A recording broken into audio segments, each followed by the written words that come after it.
It's a bad thing, but it's a habit that, we all have.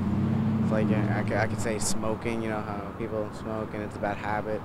I'm trying to work on it, but, I happen, it's like, oh, it's just one little quick text. Texting, rather than talking on the phone, has become a way of life for many Oklahomans, especially younger generations. It seems more polite than actually, like if I was in a conversation with one of my friends here and then I'm texting on the side, like I can have two conversations with somebody without actually like sitting here and talking to two different people at once. If you ask me, it's a lot easier to text than it is to talk on the phone. Because you don't want to have to sit here and just talk on the phone to everybody. And you can just be like, hey, I'm on the way. Okay, bye. You know what I mean? And it's just done right there.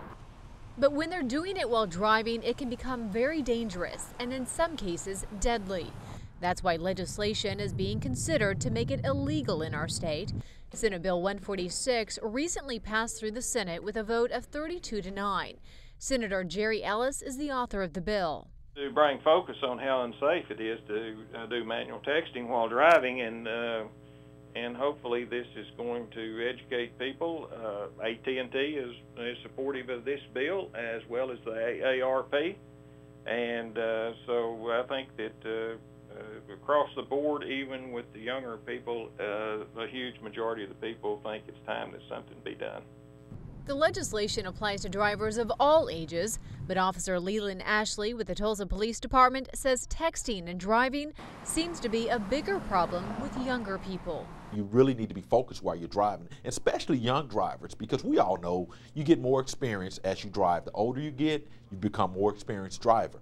You're a young driver, you're not experienced, you're texting, you're just really creating a recipe for disaster. Right now, police officers can ticket drivers for unattentive driving. The proposed law would not give officers a solid way to prove texting and driving. It would need to be from observation. Officer Ashley says that's not a hard thing to determine. I'll tell you one of the key things, obvious ways you can notice that. If you get behind an individual, and one or two things they're going to do, they're slowing up, extremely slower than normal traffic, or they're starting to weave, which appears to be there's a DUI driver, someone's driving impaired, and if you get up next to them, they're texting.